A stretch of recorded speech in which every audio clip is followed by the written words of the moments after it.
शुरुआती दौर में जब महाबली शेरा और इसका कोलैबोरेशन नहीं हुआ था, बहुत पहले की बात है, आई थिंक 35-40 साल पहले की, तो काला प्रेत की सोलो कॉमिक्स आती थी।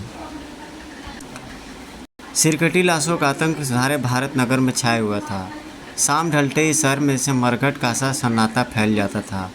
रात होने से पहले ही लोगों की चहल पहल समाप्त, दुकानें, होटल और रेस्टोरेंट बंद हो जाते और भारत नगर के डरे हुए लोग संभावित खतरे से बचने के लिए अपने घरों में दुबक जाते। फिर भी कोई न कोई अभागा उस अज्ञात हत्यारे की चंगुल में फंस ही जाता था। सुबह होते ही शहर के किसी न किसी इलाके में उसकी लाश पाई जाती थी। हर सुबह मिलने वाली लाश का सिलसिला कायम था। सरकटी लाशों का वह रहस्य, अदृश्य और अनजाना हत्यारा सबके लिए एक रहस्य बना हुआ था। ऐसे ही एक खामोश और सहमी रात को बहादुर इंस्पेक्टर बिमल अपनी गश्त पर अकेला ही उस रहस्यमय हत्यारों को भारत नगर की सुनसान सड़कों पर तलाशता घूम रहा था। तो ये कहानी लिखी है सुरेंद्र सुमन जी ने, और कलाकार इसमें सुरेंद्र सुमन जी हैं और प्रियदर्शी जी ने कहानी लिखी हुई है। न जाने कौन है वह हत्यारा, काश मैं उसे तलाश कर पाता। सड़क के एक मोड़ पर पहुंचकर वह मोटरसाइकिल से उतर गया और एक जगह जाकर खड़ा हो गया। कल इसी जगह पर वो लाश पाई गई थी, लेकिन अपने आप में खोए इंस्पेक्टर को यह नहीं मालूम था कि सरकटी लाशों का हत्यारा उसके एकदम करीब था। उसकी आंखें चमकने लगी। ओह, शिकार आखिर फंस ही गया जाल में। इससे पहले कि इंस्पेक्टर विमल को उसकी उपस्थिति का आभास हो पता, धाएं ब्लो पाइप से जहरीला तीर निकालकर उसने पीठ में जा धंसा। अगली पर वह सड़क पर जा गिरा। कुछ ही क्षणों तक वह तड़पता रहा, फिर शांत हो गया। शायद मर चुका है, चलकर बाकी का काम भी निपटा लो। और फिर इंस्पेक्टर की लाश के करीब पहुंचकर वह उस पर झुक गया। कमीने इंसानों, मेरा प्रतिशोध जब तक पूरा नहीं होगा तब तक मैं इस शहर के एक एक आदमी का सर नहीं काट लेता। इंस्पेक्टर का सर काटकर वह मेनहोल की तरफ बढ़ा। शुक्र है आज की रात खाली नहीं गई। उधर एसपी सिन्हा चिंतित सा अपने ऑफिस में बैठा सोच रहा था। लाशों का यह सिलसिला तो ख़त्म ही नहीं हो रहा है। पुलिस के अपनी जीतोड़ कोशिशों के उपाय भी उसे ढूंढ नहीं पा रही है। शीघ्र ही कोई ना कोई उपाय करना होगा, क्योंकि हत्यारे का हौसला दिन ब दिन बढ़ता ही जा रहा है। अगर उसे जल्दी ही ख़त्म नहीं किया गया तो वह और भी अधिक खतरनाक हो जाएगा। तभी उसके मातहत ऑफिस में आया और उन्होंने अपनी असफलता की रिपोर्ट दी, जिसे देखकर सुनकर वह झल्ला उठा। बड़ी की दुख की बात है ऑफिसर्स, उसे पकड़ना तो दूर, आज तक आप लोग यह भी नहीं पता कर पाए कि वह दरिंदा है कौन और किस लिए निर्दोष लोगों की लाशों में बदल रहा है। सर, हम लोग कर भी क्या सकते हैं? पूरी कोशिशों के बावजूद उसकी परछाई तक नज़र नहीं आती है। लगता है जैसे वह एक छलावा है, बस आता है और सिर काट कर ले जाता है। तभी पास रखे फ़ोन की घंटी बजी और फ़ोन पर एसपी को जो सूचना मिली उसे हतप्रभ कर दिया। क्या बकते हो? मैं ठीक कह रहा हूँ सर। ओह नो, इतना दुस्साहस। एसपी साहब ने अपने आप को किसी तरह संभाला और वह दुखदायी सूचना अपने मातहतों को भी दे दी। अभी भी जीरो रोड थाने से सूचना मिली कि वहाँ एक सिरकटी लाश पाई गई है और उस पर पुलिस ऑफिसर की वर्दी है। पुलिस की वर्दी? ये तो बहुत बुरा हुआ सर। बुरा नहीं हुआ होगा, पुलिस अधिकारी की हत्या का मतलब है अब उसे पुलिस का भी डर नहीं है। जल्दी ही कुछ नहीं किया गया तो वह सारे भारत नगर को सरकटी लाशों के रूप में बदल देगा। जाइए, उसे तलाशिए, शहर के चप्पे चप्पे फैल जाइए, कुछ भी कीजिए, मुझे वह हर हाल में हत्यारा चाहिए। Okay? Yes sir. Right sir. मातहतों के जाने के बाद एसपी सोच में डूब गया। इन लोगों पर मुझे अब कतई भरोसा नहीं रहा। पुलिस अधिकारी की हत्या ने इन्हें बुरी तरह भयभीत कर दिया है। अब तो ये लोग शायद अपनी ड्यूटी भी ठीक से नहीं दे पाएंगे। ऐसी हालत में कैसे पकड़ा जाएगा वह दरिंदा? अचानक किसी विचार के आते ही एसपी चौंक उठा। ओह, काला प्रेत! उसे तो मैं भूल ही गया था। उसका तो मुझे ख्याल ही नहीं रहा। वह बहादुर और दुस्साहसी है, इस गुत्थी को नहीं सुलझा सकता है। मुझे जल्दी से जल्दी काला प्रेत से मिलना चाहिए। उधर राजगढ़ से लौटते समय भारत नगर की सड़कों पर गुजरता काला प्रेत सोच रहा था, कमाल है, अभी रात के 8 ही बजे हैं, सड़कों पर सन्नाटा फैल गया। ऐसा लगता है जैसे शहर में कर्फ्यू लगा हो। सारी दुकानें बंद हैं, कहीं चहल पहल भी नहीं है। उसने कारण जानने के लिए किसी व्यक्ति की तलाश में इधर उधर निगाहें दौड़ाई, लेकिन दूर दूर तक उसे कोई नज़र नहीं आया। अभी वह सोच ही रहा था कि ऐसी हालत में किससे पूछे। अचानक उसे अपने मित्र इंस्पेक्टर अशोक की याद आई, जो इस शहर में रहता था। उसकी याद आते ही अपने दोस्त अशोक से मिल लूँ। काफ़ी समय से उससे शिकायत भी है कि मैं उससे कभी नहीं मिला। इस तरह उसकी शिकायत भी दूर हो जाएगी और मुझे यह भी पता चल जाएगा कि शहर में यह सन्नाटा क्यों है। कुछ ही देर बाद काला प्रेत ने अपने दोस्त के घर पहुंचकर उसका दरवाज़ा खटखटाया। काफ़ी देर तक भी उसका दरवाज़ा न खुला तो उसे आवाज़ें देने लगा। काफ़ी आवाज़ें देने के बाद जब दरवाज़ा खुला, हद हो गई, इतनी देर में दरवाज़ा खोला था, मैं तो लौटने वाला था। तुम्हारी आवाज़ पहचानने की कोशिश कर रहा था। क्यों? तुम ऐसा क्यों कर रहे थे?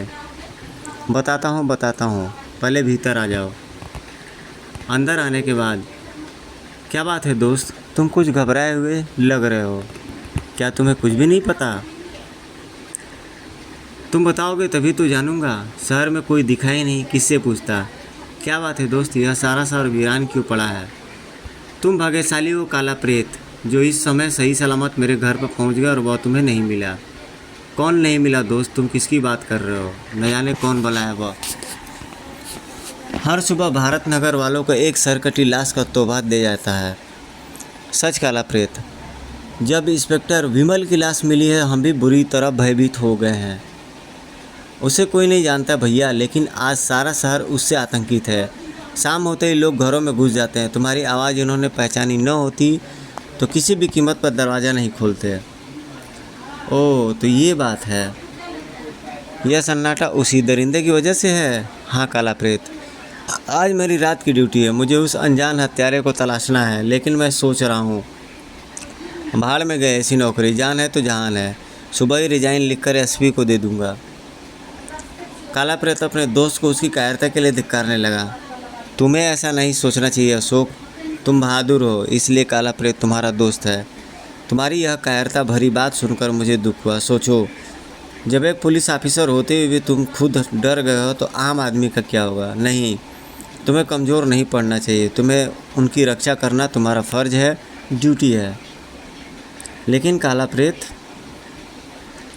अचानक काला प्रेत के उठ खड़े होने से उसकी बात बीच में ही कट गई। मैं चलता हूँ। कहाँ चले भैया? एसपी सिन्हा के पास। मुझे इसी समय उनसे मिलना होगा। जैसे ही काला प्रेत दरवाजे की ओर बढ़ा, अशोक की पत्नी ने उसे रोकने की कोशिश की। सुबह चले जाना भैया। नहीं, सुबह बहुत देर चुकी होगी। मैं नहीं चाहता कि अब कोई और अभागा सरकटी लाशों में बदले। अपने दोस्त काला प्रेत की साहसपूर्ण बातें सुनकर इंस्पेक्टर अशोक सोच में पड़ गया। तुम ठीक कहते हो काला प्रेत, मैं सचमुच कमज़ोर पड़ गया हूँ। मुझे गश्त पर जाना चाहिए। क्या पता मेरे आने से किसी का जीवन बच जाए। और अगले पर इंस्पेक्टर अशोक काला प्रेत के पीछे लपक लिया। मैं सिर्फ अपने बारे में सोच रहा था काला प्रेत, लेकिन तुमने मेरी आंखें खोल दी हैं। मुझे कायर बनने से बचा लिया है, अपने फ़र्ज से गद्दारी करने से बचा लिया है। मैं भी तुम्हारे साथ चल रहा हूँ दोस्त।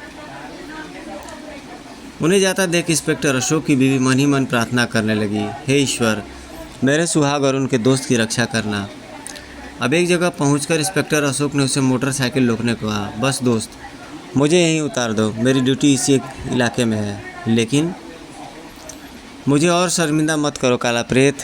तुम एसपी साहब से मिलकर जाओ, मैं तुम्हें यहीं मिलूँगा। मेरे साथ कई सिपाहियों की ड्यूटी वे आते ही होंगे। मेरे साथ मेरा वह सर्विस रिवॉल्वर भी है। इसके रहते मुझे कोई भय नहीं है। इंस्पेक्टर अशोक की दृढ़तापूर्व बातें सुनकर काला प्रेत के होठों पर प्यार भरी मुस्कान उभर आई। फिर वह उसे वहीं छोड़कर एसपी से मिलने के लिए चल पड़ा। तुम्हें अकेला छोड़ने का मन तो नहीं करता, लेकिन मजबूरी है। मेरा एसपी सिन्हा से मिलना बहुत ज़रूरी है। घंटी की आवाज़ सुनकर जैसे एसपी सिन्हा ने द्वार खोला, वे आश्चर्यचकित हो गए। अरे काला प्रेत, तुम खूब आए मित्र। मैं तुम्हें ही याद कर रहा था और मैं हाजिर हो गया। भीतर पहुंचकर एसपी ने सारी बात काला प्रेत को समझा दी। ओह, तो ये बात है। हाँ मित्र, मैंने अपने हर ऑफिसर को उसे तलाशने के लिए कहा है, लेकिन अभी कुछ देर पहले ही मैं फोर्स के साथ गया था। सारे शहर में मुझे पुलिस का एक भी सिपाही नहीं दिखाई दिया। अब क्या करूं, मेरी समझ में तो कुछ नहीं आ रहा है।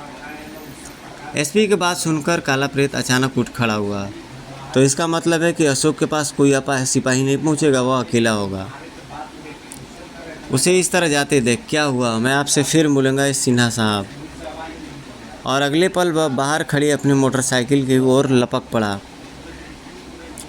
पता नहीं काला प्रेत को क्या हो गया। अगले पर और अगले पल काला प्रेत की मोटरसाइकिल हवा से बातें करने लगी। मुझे जल्दी से जल्दी अशोक के पास पहुंचना होगा, उसका जीवन खतरे में है। सचमुच अशोक का जीवन खतरे में था। आज भी एक मिल ही गया। कुछ ही क्षणों बाद नकाबपोश इंस्पेक्टर अशोक की सरकटी लाश में बदलने के बाद, चलो इसे भी इसकी सही जगह पर पहुंचा दूं। फिर वह मेन हॉल में बनी सीढ़ियों में उतर गया। उधर एक झोपड़ी नुमा दुकान के पास आकर काला प्रेत ने अपनी मोटरसाइकिल रोक ली। यहाँ भी नहीं है, कहाँ ढूंढूं उसे, न जाने उसकी गश्त कहाँ तक है। उसी समय शहर के 3 छटे हुए बदमाश, जो कि तभी काला प्रेत की वजह से जेल की हवा खा चुके थे और काला प्रेत को अपना नंबर 1 का दुश्मन समझते थे, झोपड़ी नुमा दुकान के सामने वाले मकान की खिड़की से काला प्रेत को देखकर चौंक उठे। अरे ये तो शायद काला प्रेत है। शायद नहीं, यह काला प्रेत ही है। मैं इसकी शक्ल कभी नहीं भूल सकता। मौका अच्छा है दोस्तों, इस समय यह अकेला है। हम लोग कोशिश करें तो इस पर काबू पा सकते हैं। पागल हो गए हो क्या? काला प्रेत इतनी आसानी से काबू में आ जाएगा? फिर उन सर कटी लाशों वाले शैतान का भी तो खतरा है। उससे सामना हो गया तो फिर क्या होगा? रॉबर्ट ठीक कह रहा है। शंकर। धंधा चौपट होने के बाद भी हम में से सरकटी लाश बनने का किसी का इरादा नहीं होना चाहिए। तुम दोनों बेवकूफ़ हो। घर के सामने की तो बातें हैं, कोई खतरा देखते ही हम लोग वापस कमरे में आने कितनी देर लगेगी? देखो दोस्तों, ऐसे मौके बार बार नहीं आते। चूक गए तो फिर कभी खाली हाथ, फिर कभी हाथ नहीं आएगा। इसे मारकर इसकी लाश यहीं छोड़ देंगे और सर काट कर कहीं दबा देंगे। पुलिस का भी झंझट नहीं रहेगा, क्योंकि पुलिस को शक सर काटने वाले बदमाश की ओर ही जाएगा। Good idea. सचमुच यह तो मैंने सोचा ही नहीं था। काला प्रेत मर भी जाएगा और हम पर आँच भी नहीं आएगी। इधर कहाँ तलाश करूँ अशोक को? अगर उसे कुछ हो गया तो भाभी को क्या जवाब दूंगा? अपने पीछे हल्की सी आहट सुनकर काला प्रेत तेज़ी से पलटा। पकड़ लो, बचकर जाना ना पाने पाए। ओह, तो तुम लोगों सरकटी लाशों के जिम्मेदार। तो गाइस, यहाँ पे मैं स्टोरी ख़त्म करता हूँ। अब इसकी स्टोरी आगे कि मैं कल डाल दूँगा। आपका कमेंट आना चाहिए। और स्टोरी आपको कैसी लगी? ये पहले की सब काला प्रेत की कॉमिक से जब उसका महाबली शेरा के साथ अमलगमेशन नहीं हुआ था, तो इसके पहले की स्टोरी जो भी है वो आपको कैसी लगी, इंटरेस्टिंग लगी या नहीं? ये था कि जो पहले की जो स्टोरी होती थी बड़ी इंटरेस्टिंग और बड़ी रोचक होती थी। अब ऐसी कहानी आती नहीं। जो उस दशक में लोगों ने पढ़ा है, वो उन कहानियों का दौर और आनंद, वो जॉनर वो बिल्कुल अलग था। आजकल की कहानी और स्टोरियों का जॉनरा बिल्कुल अलग है। तो मिलते हैं दोस्तों कल इसके नेक्स्ट पार्ट में। तब तक शुभ रात्रि, जय हिंद।